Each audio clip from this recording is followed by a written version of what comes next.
Hello बच्चों, कैसे हैं आप लोग। मैं आपके सामने आज ट्रिग्नोमेट्री का पार्ट 2 लेके आया हूँ। मैंने पार्ट 1 में ट्रिग्नोमेट्री का जो राइट एंगल में जो साइड्स और जो एंगल होता है उसका रिलेशन का फॉर्मूला मैंने बताया था।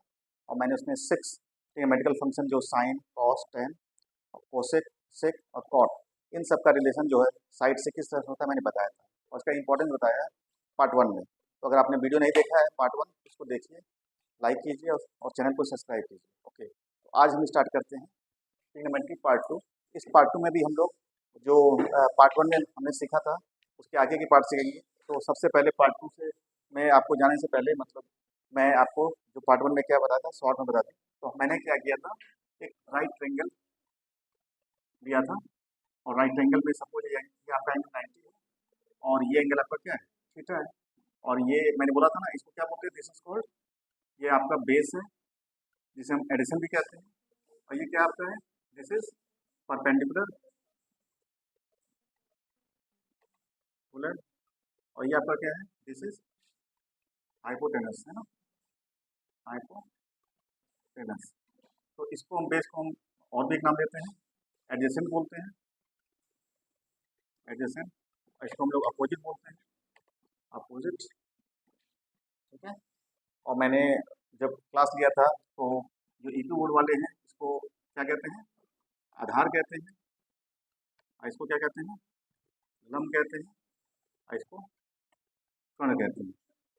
तो मैंने बताया था कि इसमें साइन थीटा और कॉस थीटा और टेन थीटा का साइड से क्या रिलेशन होगा। तो मैंने इसके लिए फॉर्मूला बताया था आप लोगों को, ये बोला था पंडित बद्री प्रसाद हर हर बोले, मैंने इसका मतलब समझाया था।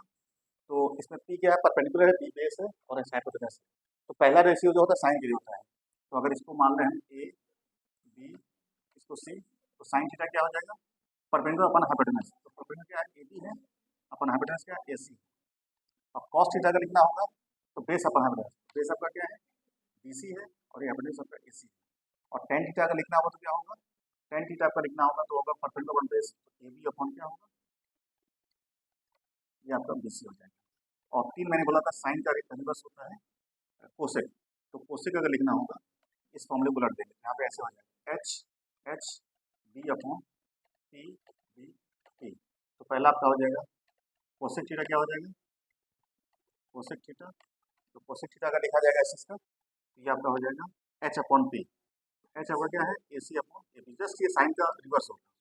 और सेक थीटा का लिखेंगे तो ये आपका कॉस का उल्टा होगा, तो ये आपका हो जाएगा ए सी अपॉन बी सी। और अगर कॉट थीटा लिखेंगे आप इसका, तो यहाँ पे आपका हो जाएगा B C upon A B. ठीक है, ये चीज़ है। और अगर हम इससे बात करें ईबी बोर्ड के बच्चों के लिए या मतलब अदर बोर्ड के लिए, तो ऐसे हो जाएगा एल ए एल अपॉन के ए। उससे समझ जाएंगे। तो पहला आपका लंब बटा कर्ण होगा, दूसरा आधार बटा कर्ण होगा, तीसरा लंब बटा आधार हो जाएगा। और यहाँ प्लस कर देंगे, ये आपका हो जाएगा ए ए ए अपॉन एल ए एल। यहाँ से आपका कोसेक, सेक और कॉट हो जाएगा। तो मैंने इतनी चीज़ें मैंने बताया था। अब यहाँ एक चीज़ और देखने लायक सबसे इंपॉर्टेंट है कि साइन और कोसेक आपस में क्या है, रेसिप्रोकल है। तो अगर आप sine theta multiply cosec theta अगर करेंगे तो क्या आ जाएगा, तो देखिए, तो A B upon A C multiply A C upon A B. तो अब देखिए ये दोनों आपस में कट आउट हो जाएगा, इससे कटेगा, इससे कटेगा, तो ये वन आ जाएगा। ये क्या आ जाएगा, वन। तो हम कह सकते हैं कि sine theta multiply cosec theta equal to one है। तो हम इसको लिख सकते हैं साइन थीटा इक्वल क्या लिख सकते हैं, वन अपॉन कोसेक थीटा। आप ऐसे लिख सकते हैं, कोसेक थीटा लिख सकते हैं वन अपॉन साइन थीटा। तो ये मतलब साइन कोसेक और उल्टा तो ऐसे लिख सकते हैं। ठीक है, ये चीज़ है। सिमिलरली अगर आप कॉस कोसेक को अगर मल्टीप्लाई करोगे तो क्या आएगा। ओके, तो इस तरह से आप इसका स्क्रीनशॉट ले सकते हैं। तो इस तरह से हम लोग अगर नेक्स्ट अगर हम उसको मल्टीप्लाई करेंगे, cos theta multiply sec theta, तो ये भी वन आ जाएगा। यहाँ से भी लिख सकते हैं cos theta equal to one upon sec theta. Cos sec का रेसिप्रोकल होता है, या कह सकते हैं sec theta equal to one upon cos theta. ये हो गया। और तीसरा हो जाएगा tan theta multiply cot theta equal to 1 होगा। यहाँ से टेन थीटा इक्वल टू क्या आ जाएगा, 1 अपॉन कॉट थीटा होगा, या कह सकते हैं कॉट थीटा इक्वल टू क्या होगा, 1/tan थीटा होगा। ठीक है, तो ये बहुत ही इनिशियल फॉर्मूला है जो आपको जानना पड़ेगा। इतनी चीज़ें आपको जानना होगा। तो मैंने आप तक अभी तक आपको क्या किया, जो एंगल होता है जितना भी फंक्शन है उसका साइड से कैलकुलेशन होता है, और एक फंक्शन दूसरे फंक्शन से कैसे रिलेटेड होता है, मैंने आपको ये चीज़ बताया। तो यहाँ पे एक चीज़ और इम्पॉर्टेंट है, आप देखो यहाँ पे अगर आप इसको डिवाइड करोगे, अगर ये रेशियो डिवाइड कर लेते हो साइन थीटा और अपॉन कॉस थीटा अगर करते हो, तो साइन थीटा क्या आपका है, ए बी अपॉन ए सी है, और कॉस थीटा क्या है, कॉस थीटा आपका क्या है, बी सी अपॉन ए सी है। तो अगर इसको दोनों रेशियो को अगर देखो तो ये आपका ए सी कट जाएगा, तो ये आपका क्या आ जाएगा, ए बी अपॉन बी सी।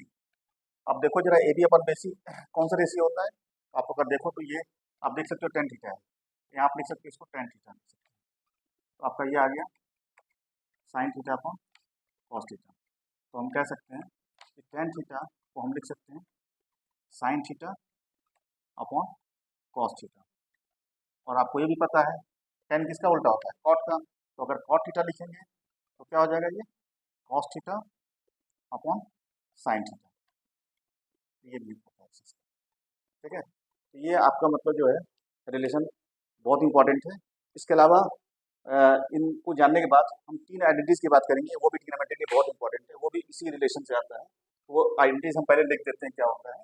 ठीक है, और उस आइडेंटिटीज को हम एक को हम प्रूव करेंगे, दो आपको खुद छोड़ेंगे कि आप खुद करिएगा। तो तीन आइडेंटिटीज आपको जानना जरूरी है। पहला जो आइडेंटिटीज है ट्रिग्नोमेट्री में, साइन स्क्वायर थीटा और plus cos square theta equal to 1, ये बहुत इंपॉर्टेंट आइडेंटिटी है। This is first one. ठीक है, इसको हम लोग कई तरह से लिख सकते हैं, इसको ऐसे लिख सकते हैं sine square theta equal to 1 minus cos square theta, या हम लिख सकते हैं cos square theta equal to 1 minus sine square theta. बस इसको हम लेफ्ट से राइट ले जा रहे हैं इसको। ठीक है, दूसरा आपका आइडेंटिटी होता है 1 plus tan square theta equal to sec square theta. इसको भी हम ऐसे लिख सकते हैं, टेन स्क्वायर थीटा अगर लिखना हो तो क्या लिख सकते हैं, सेक स्क्वायर थीटा माइनस 1, या लिख सकते हैं इसको 1 equal to sec square theta minus tan square theta. ठीक है, तो आप जब क्वेश्चन करोगे इसमें तो बहुत क्वेश्चन हम लोग लगाते हैं, तो ऐसे करके चेंज करना होता है। ठीक है, तो दूसरा आपका आइडेंटिटी है।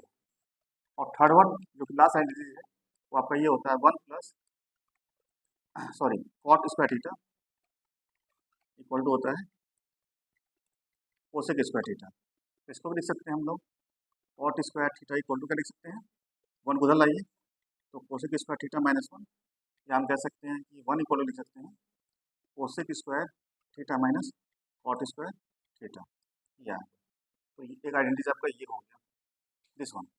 ये तीन आइडेंटिटी बहुत इंपॉर्टेंट होता है। ठीक है, अब आप लोग बोलोगे सर आपने तो डायरेक्ट लिख दिया, ये कैसे आया, तो हम एक समझाएंगे, बाकी आप लोग करिएगा। ये इस फिगर से भी होगा, मैंने इसीलिए इस फिगर को यहाँ से रिमूव नहीं किया, हटाया नहीं इसको। तो हम पहला आपको बताते हैं कैसे प्रूफ होगा। ये बहुत सिंपल है। ठीक है, इसको करने के लिए हम देखें, पहला आइडेंटिटीज बता रहे हैं, इसको देखिएगा।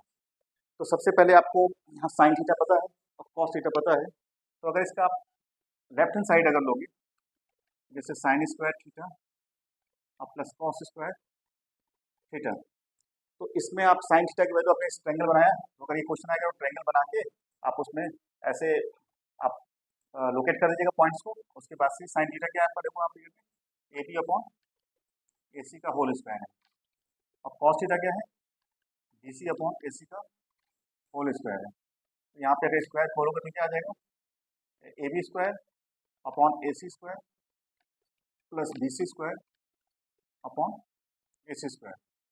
तो अब देखो नीचे आपका डिनोमिनेटर सेम है, तो आप ए सी स्क्वायर एलसीएम ले सकते हो, तो आपका क्या आ जाएगा ए बी स्क्वायर और प्लस बी सी स्क्वायर।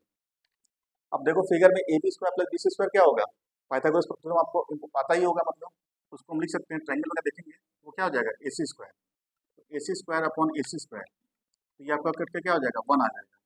तो हम कह सकते हैं कि साइन स्क्वायर थीटा और plus cos square theta equal to 1।